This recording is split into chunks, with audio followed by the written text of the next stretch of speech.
tonight. My name is Ellen Mejia Hooper. I am the Director of Facilities, Planning and Construction, and working as the district representative to be able to bring this project forward. We are also lucky enough to have with us tonight Mr. Fries. If you would care to introduce yourself.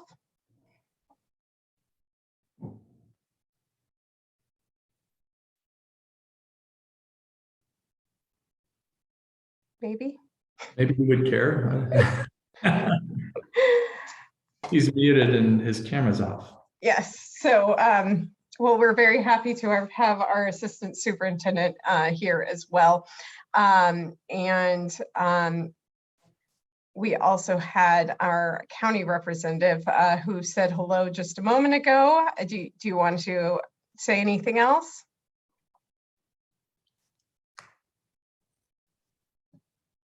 No, I'm happy to be here. Thank you. I'm a resident of San Pablos. This is a special.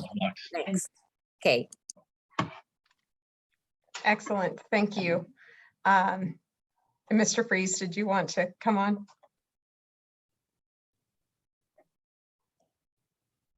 Sure. Is it okay? You're here. We hear you. Oh, all right. The video is just not working. So good evening, everybody. And just wanted to introduce myself. I'm Louis Fries, Associate Superintendent for the bond program. So we're just glad you're here tonight and want to learn more about the lake process as we're moving forward. Excellent. So we also have our design build team here who will be presenting the place that we are currently with our Lake Elementary rebuild design. So I'm going to share my screen and we are going to get the show on the road.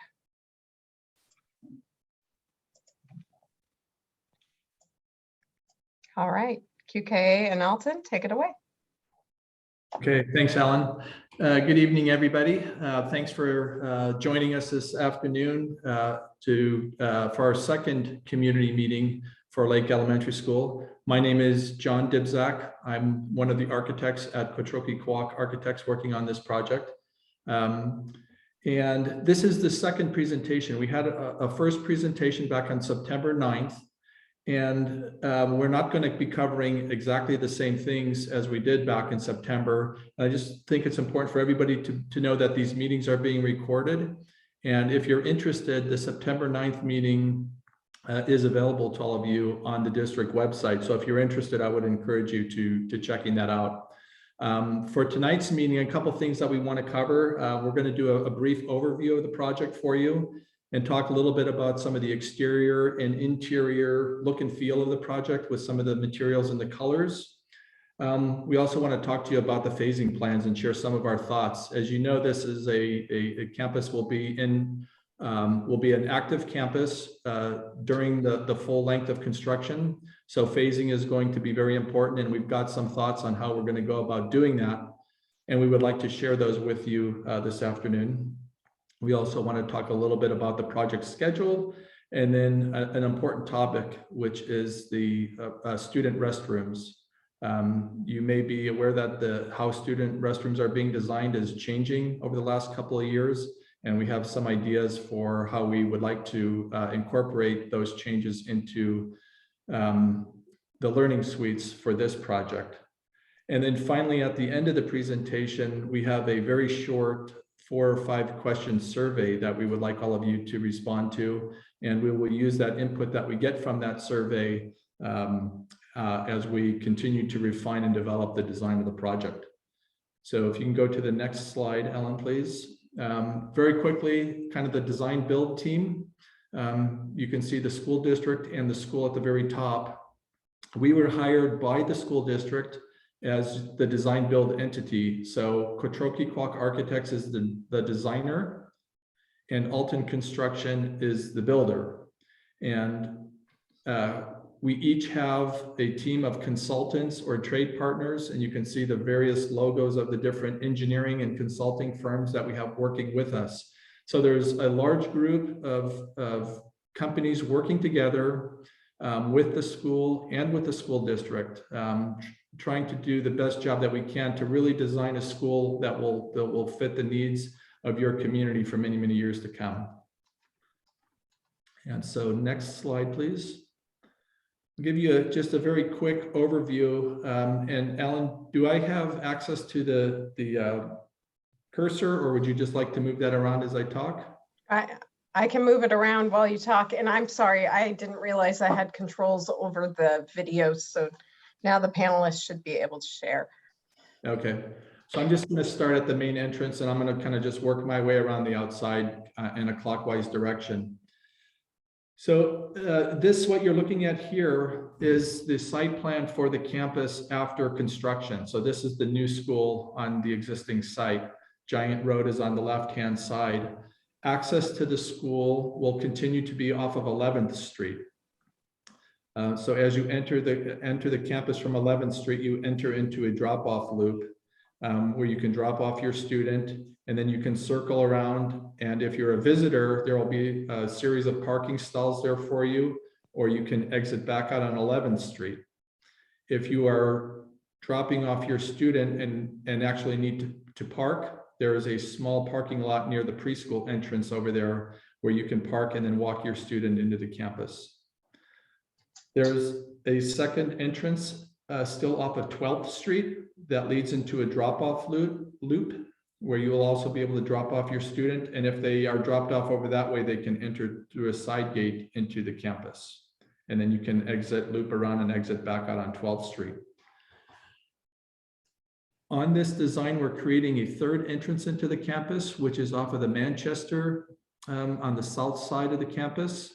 There will be, right now, there's a pedestrian pathway that leads you into the campus. There will be a driveway that leads into a parking lot that will be used primarily for staff parking, but will also be a place where the trash collection happens, as well as deliveries for the food service and the multi-purpose room. There's the pedestrian access through the campus that currently exists will remain. It will enter from the Manchester Avenue, and then you can see where the cursor is. Will continue around the school and then take you to 12th Street, so that even while school is in session, there will be access to the community to cut through the campus without getting into the campus. So there will be a series of fences and gates between the buildings that will prevent anybody who's not should not be on campus from getting into the heart of the campus. The only way to get into the campus during school time is to check in at the main school office, which is in the admin and library building, and to get checked in and then to be let in by school staff. So very briefly, going through the buildings, where the cursor is right now that you see, that's the administration and library building. On the left-hand side of that building is the library and community rooms. And then the right-hand side is primarily administrative and faculty support spaces. Below that, you see there's two buildings. These are the learning suites. One is for the 1st and 3rd grades. The second one is for grades 4 through 6th. And they're fairly similar. Each one includes a series of classroom spaces that surrounds a central common shared space that is all classrooms have access to. And then, of course, there's things like the restrooms, which we're going to talk about in more detail, and custodial and other storage kinds of support spaces for those two buildings. Moving to the left, you see the NPR. So this is the multi-purpose room, and it includes not only the multi-purpose room, but a stage on the southern end, as well as the food service, servery, and the kitchen, and all of the kitchen support spaces for the multi-purpose room. And then above that, you see two classroom wings. The one with the cursor right now is a kindergarten, and the other is a kindergarten, and then the preschool classroom on the top left. All of these buildings are connected in two ways. The first being, if you could see kind of right above where it says Main Street, there's the heart. So we kind of see that as the heart of the campus. That's a large covered canopy, very central to the campus, where the major function of that area will be student dining. So there will be a lot of outdoor seating and gathering spaces in that area. The second way these buildings are connected is through what we're calling as a Main Street. And that Main Street is a series of building entrance canopies and covered walkways that connect all of the buildings together, so that on a rainy day like we just had on Sunday, you're able to go from any building to any other building without getting rained on. It's also a source of shade in the summertime. And so that Main Street leads from the eastern end of the campus all the way out to the play fields. And the large gray area on the top is the paved play area. There will be a lot of games, basketball, other games that require striping and things like that that are not shown on this plan yet. We're working that out with the school right now. Below that, in the yellow area, will be the play structures and play area for grades 1 through 6. And then just to the left of that is a large green area, which is going to be a synthetic turf play field that can be used for soccer and all kinds of ball sports. And that play field is surrounded by a running track that goes all around the complete perimeter of the play field. The kindergarten area has their own fenced off private play area for just the kindergarten classrooms. And you see that in the purple shaded area. And then the light blue area adjacent to that is a separate play area for the preschool, smaller students. And then just to the below the kindergarten area, you see another blue area next to the multi-purpose room. I missed that. That's an outdoor area that can be very flexible. It will be used for stormwater treatment and drainage, as well as an outdoor classroom and gathering, kind of a small amphitheater type of space outside. So that's kind of just a brief overview of the exterior and how the campus is laid out. So with that, I'm going to pass it off to Brooke, and she's going to talk more about the kind of the exterior and interior look and feel of the campus. Good evening, everyone. So the initial scheme for this whole, the whole site design for the exterior was really tying it back to nature and using this idea of a butterfly, using shapes and forms in the canopies to create that sort of same movement that we think about when we think about a butterfly flapping its wings, and then tying in colors that remind us of butterfly, monarch butterfly, or flowers, and then other elements on the buildings that would tie back to nature. We have plans to use a material that creates sort of a rhythm that is representative of tree bark, but really keeping things very simple and light. And again, just really tying back to that connection with nature and growing things, which is so representative of this age group of students. Can we move to the next slide?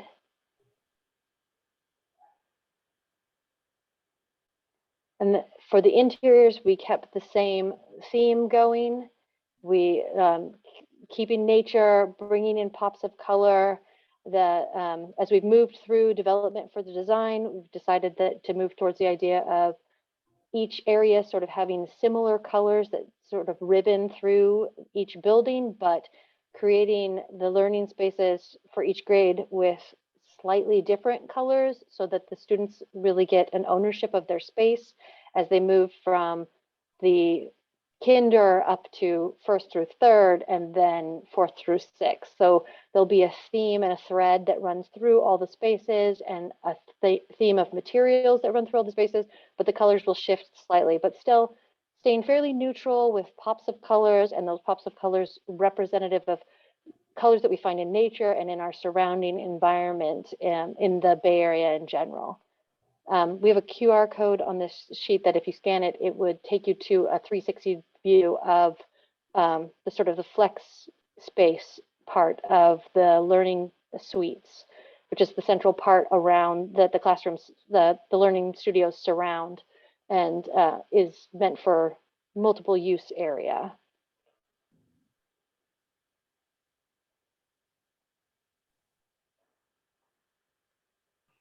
Good evening, everyone. Thank you for joining us tonight. The next few slides will describe the project schedule and how we plan to phase the project so that school can remain 100% open while construction is being performed. The design build team contract was awarded in August of this year. Since August, the design build team has been working on design drawings, and they're currently about 50% complete with their design development documents. Design efforts and permitting will continue through different stages from now through the end of about 2022, somewhere in November, December. This project will have two main phases in order to keep the school open during construction. Each phase, 1A and 1B, will have 18-month durations. Phase 1A will start in summer of 2022 and will finish early 2024. Upon completion of phase 1A, phase 1B will start early 2024 and then will finish in summer, fall of 2025. Next slide, Ellen. This slide shows how we plan to bury the campus for the first phase of construction, phase 1A. This phase will start in summer of 2022 and will finish in early 2024. The fence barrier that's shown at the bottom south will be installed as shown, separating the construction and staging areas located at the south and east portions of the campus from the active school campus. Contractors will utilize Manchester at the bottom at the south, 12th Street and Giant Road for all deliveries and construction access. During this phase, phase 1A, the current kindergarten building will be demolished and kindergarten classrooms will be located at other buildings on campus. School drop-off at the north of the project and pickup will all be the same as it is now. During the summer of 2023, the parking lot at the northern portion, which is highlighted in yellow there, will be modernized. This will prevent any campus drop-off and pickup interruptions during the school year. The playground will remain open as shown at the northwest corner of the campus. At the completion of this phase, phase 1A, there will be 2 classroom buildings, the administration building, the library, the student drop-off and pickup will all be complete. Next slide, Ellen.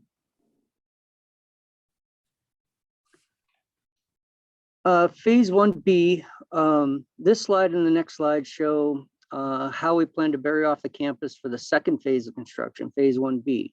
This phase 1B will start at the completion of phase 1 in early 2024 and will finish in summer, fall of 2025. This slide and the next slide show how we plan to provide a playground during this phase of construction. For the first part of phase 1B, a temporary playground will be provided at the northwest corner of the campus, while the new blacktop playground is being constructed. That'll be shown on the next sheet in just a minute. This portion of phase 1B will start in early 2024 and will finish in fall of 2024. A fence barrier will be installed as shown, separating the construction and staging areas located at the south and west portions of the campus from the new active school campus that is now shown on the west and north portions of the campus. Contractors will utilize Manchester Road and Giant Road for all deliveries and construction access during this construction phase. Ellen, next slide.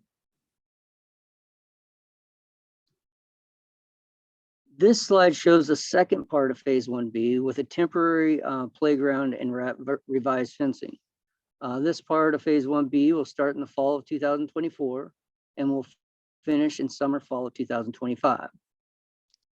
Construction access remains the same at Manchester Road and Giant Road. Construction areas will maintain a complete barrier from the campus at all times, and secured fencing pathways will be provided to and from the playground areas during both of these sections of phase 1B. Next slide.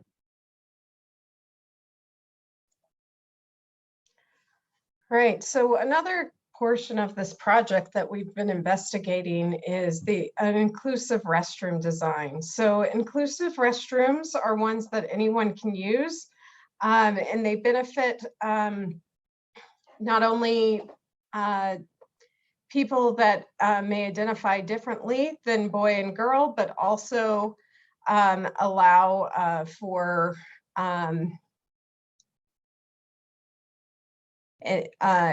anybody who also needs additional support in the restroom to be able to use the regular restroom spaces.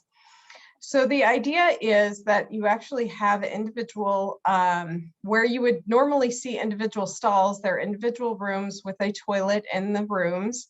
And then the sinks are actually outside the restrooms in a more open area. And so then each of the individual toilet rooms are not identified for any particular gender. They would be open to anyone for their use. And so one of the things that we were exploring with this and wanted to discuss with the community tonight is whether or not this is a good fit for Lake and its community, as we have had more and more requests in our districts for gender neutral toilets for students, and other districts around the United States have also done that. So what we're bringing forward tonight is actually a video from St. Paul, Minnesota. They have instituted these. They actually did it 3 years ago. So they've been using it even pre-COVID, and now that they're back in school post-COVID.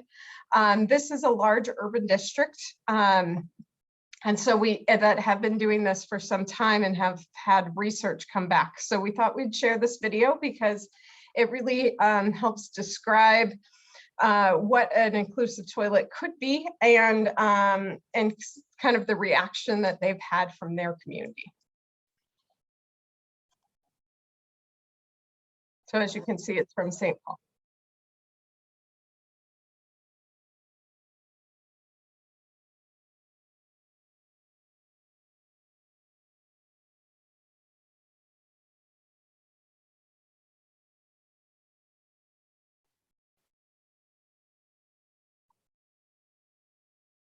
Ellen, is there volume to it?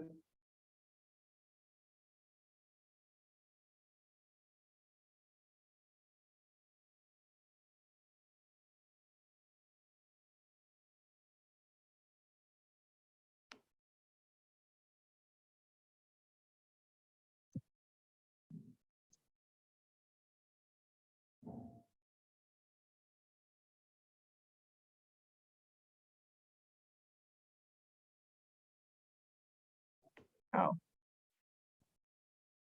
Oops.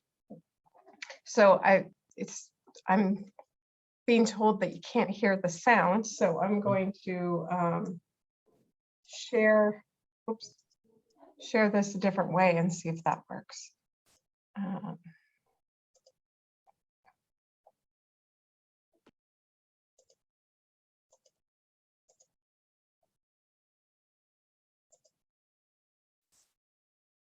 So panelists, let me know if you can hear it now. No, still not hearing it? Nope. Okay. Let's see if we can go a different way. I've got one other plan. Just a moment.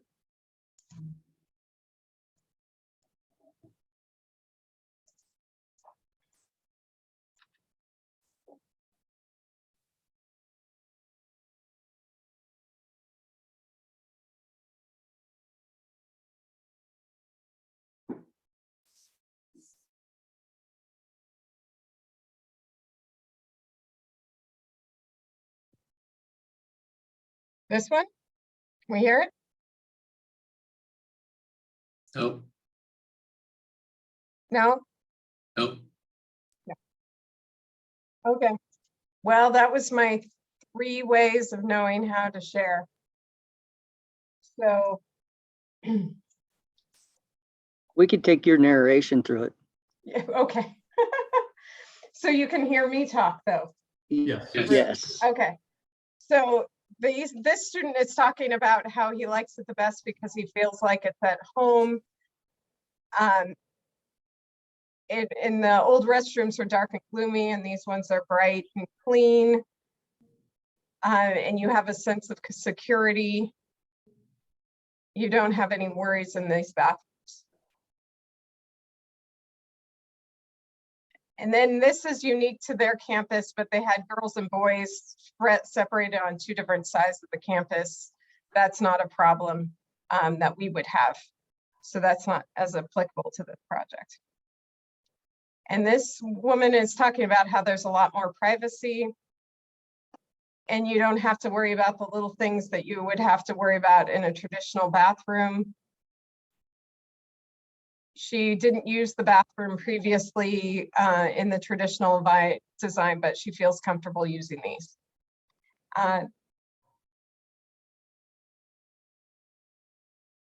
This teacher is describing how they knocked down some of the walls of the traditional restrooms to create this design, and how nice it is for the sink areas to be open for supervision.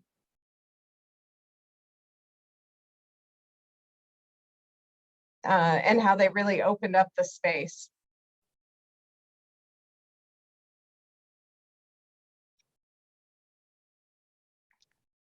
And she's talking about the individual toilet areas that are individual stalls.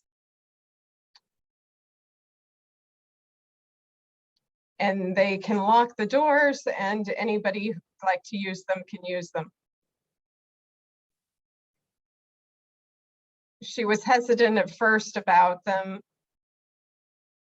because of all the genders using them. And also in this particular model at high school level, the staff are also able to use the same restrooms. And so she's talking about how she was more concerned about that piece, but it turned out that it wasn't a problem and wasn't weird. People just went in, did their business, came out. In the traditional bathroom, there's 2 different types of spaces. There's the public space and the private space. And now that the public space is now out in the hallway, and so they have fewer problems with them.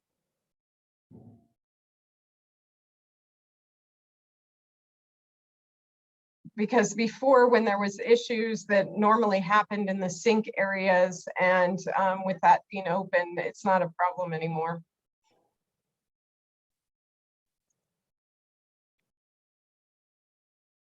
And so here they're talking about how they worked with students to be able to help determine what the best design was for these inclusive toilets and how they felt about the existing toilet rooms, and how the students helped redesign these restrooms, and really we're using these restrooms as a basis of design. And they met with city and county and community to be able to come up with a design. And they have a comprehensive design now.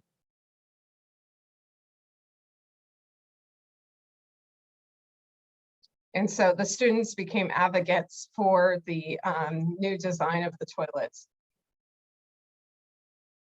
And they implemented it in the first school. And like I said, now they've implemented it across 9 campuses. And then this specialist is talking about how that they're really worked outside the paradigms and now have created something that is open for all students to be able to use and really change the experience of the day-to-day lives of the students. And so he's talking about how you have inclusive restrooms in your house. And so now it's just bringing that reality to a public institution. So there we go. That was the most awkward video, but now it's so plain. So I will go back to the presentation. And really that was the really the end of that discussion. So we wanted to bring this forward so that we could have a discussion about whether gender neutral is a good opportunity to explore at this lake rebuild, because we have a rare opportunity that does not come very often as the lake community as well, where rebuilding a school does not happen every day and it's a long process to get there. And so we want to make sure when we rebuild a school that we're looking forward and not necessarily backwards, and just designing and building the same thing over again. So the other plan as far as this goes, though, is that we wouldn't have just inclusive restrooms. So what we were looking at is to do a combination of both an inclusive restroom that would have individual stalls, like I talked about, individual toilet rooms, not necessarily stalls that have actual doors, and don't have any gaps, and have the sinks installed on the low walls that would go towards the walkway, very similar to the designs and pictures that you saw in the video.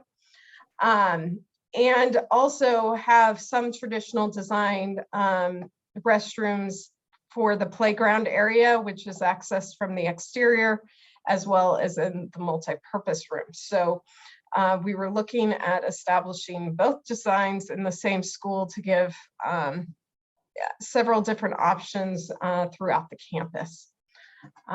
So with that being said, we did set up a survey both in English and in Spanish.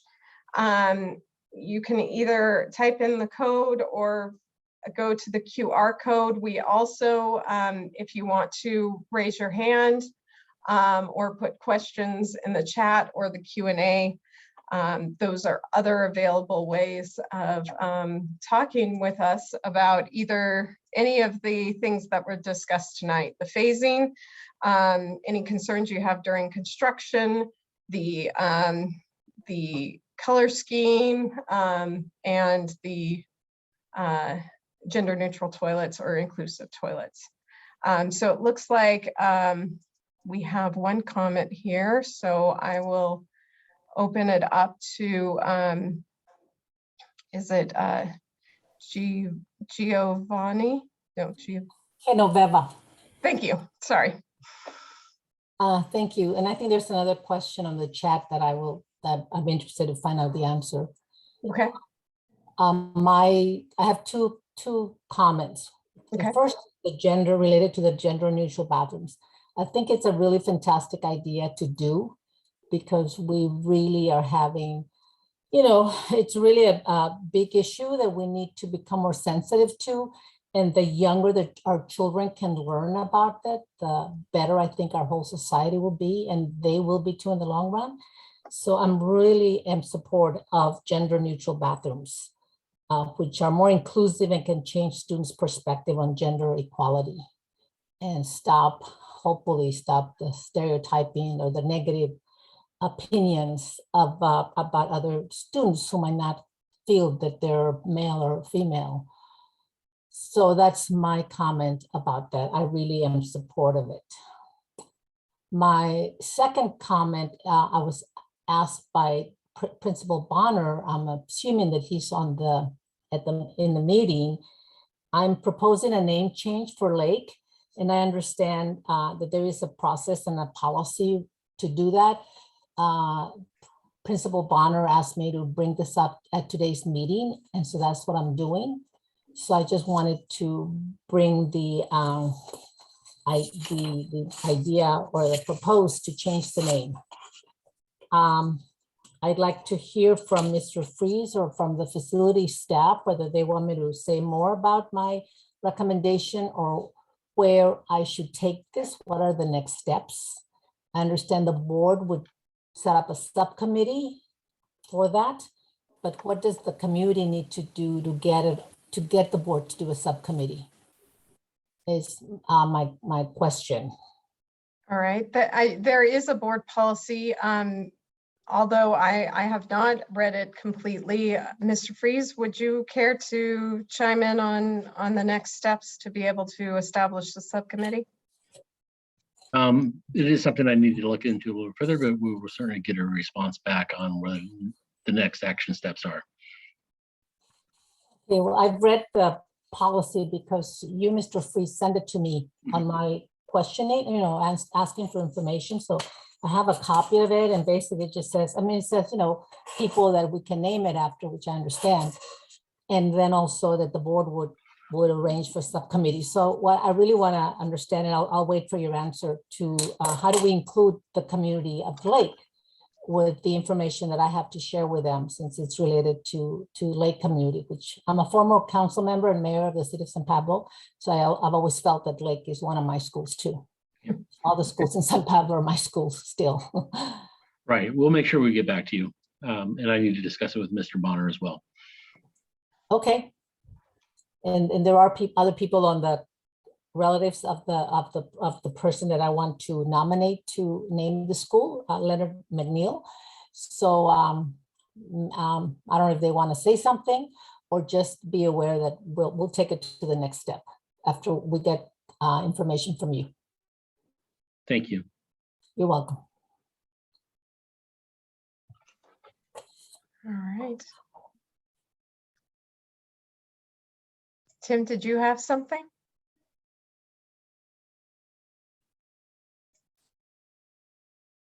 No, my hand went up inadvertently. Okay. So, but I would like to think that maybe there's 15 attendees out there. So some generated discussion about this would be really good. Just from an opinion standpoint, or even a comment would be really great, just so that we know where the lake community sits. Okay, and we just to fill the space also, we did have 2 questions in the chat or in the Q&A.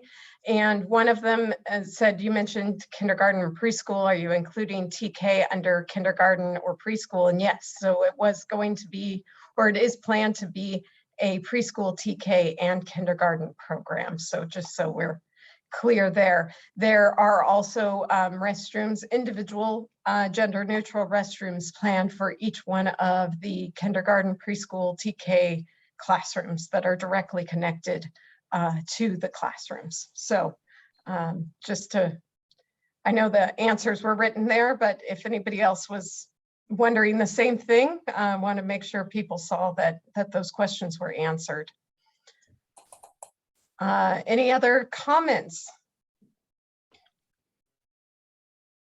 And again, if you don't feel comfortable coming to us via Zoom on this recorded line, there are 2 surveys out here that ask about what your feelings are about the design and about gender neutral toilets, as well as any concerns you have during construction.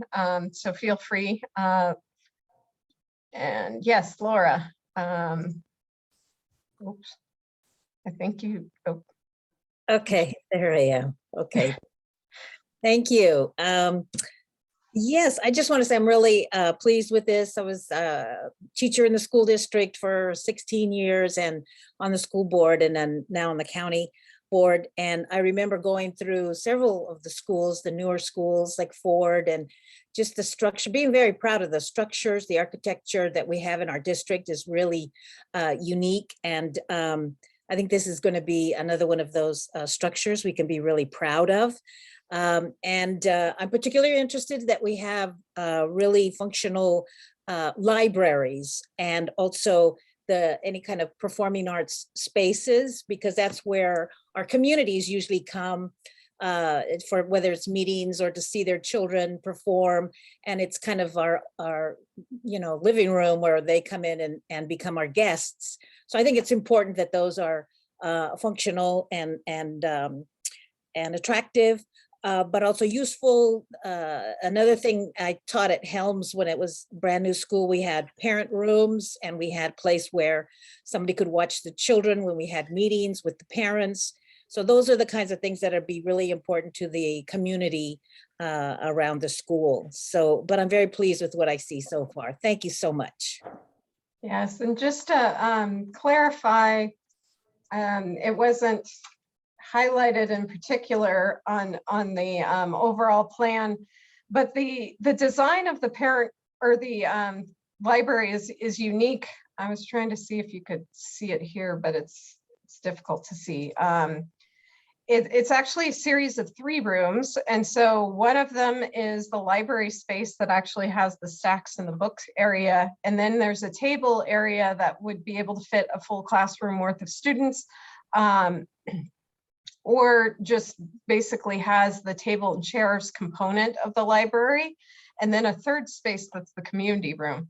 And they are all connected through movable walls. And so if there is an evening event, either one room could be open for having the children, while the other room could be used for the meeting, or it could be opened up between the two, and the book area would be separated still, but you would have the 2 open spaces to be able to conduct the meeting if it included the children or not.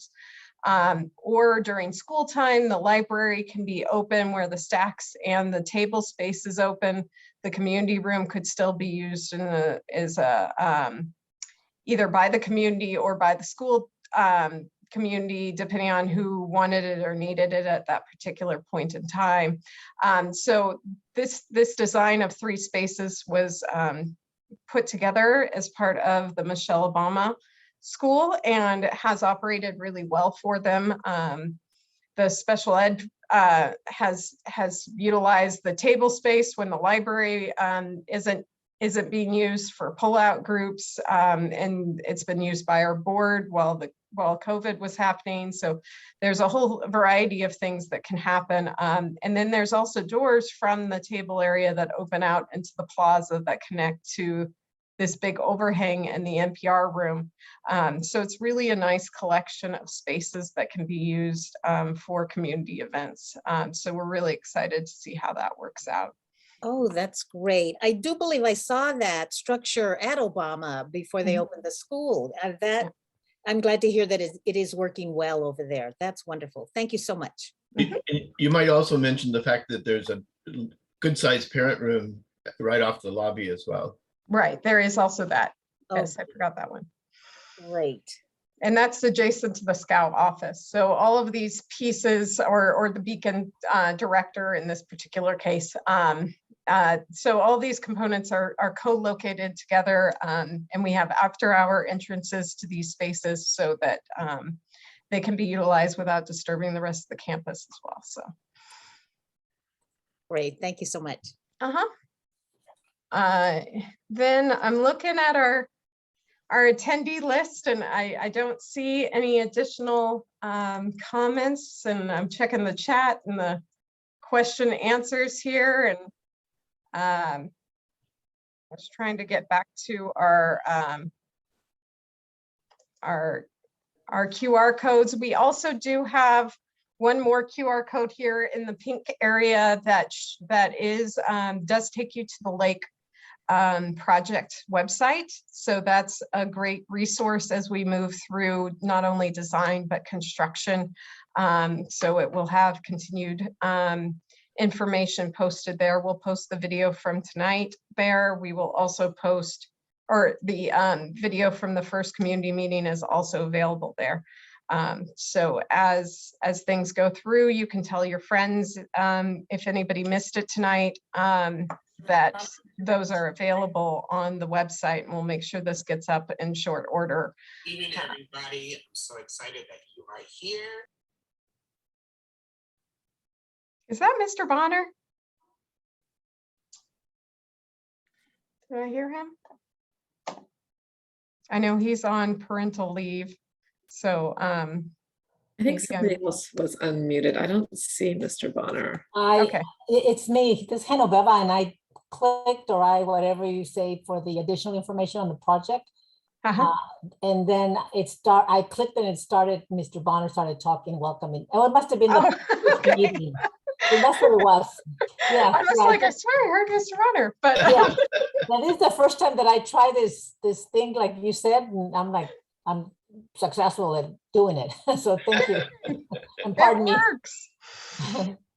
So we also wanted to encourage everyone tonight on that project page. You can also sign up to receive project-specific newsletters by simply answering 3 simple questions. There'll be newsletters that'll be issued periodically through the design process. And then there'll be monthly newsletters when we get into construction. And so again, we're just really happy that you're here. We want to keep you up to date on the project. So please be sure to sign up for our newsletter so we can send you, get you on our mailing list, and be sure to send them to you in the future. Right, and if you did fill out the feedback form, there was one question there that said optional. If you wanted to provide your email address, we would send you the newsletters. That works too. So there's 2 different avenues to be able to get on our newsletter list. We're trying to grow that so that we can keep in communication with all of you. So feel free to pursue that either way. Other than that, if there's no other additional comments, we are really pleased to have you here tonight. And like I said, if you have any last minute thoughts, the surveys will be open for another week. So feel free to encourage your friends to watch the video and participate. And have a safe and a happy evening, and hopefully a happy Halloween coming up here not so far. Thank you, Ellen. All right. Thank you, everyone. Bye-bye. Thank you. Thanks, Ellen. Thanks, guys. All right.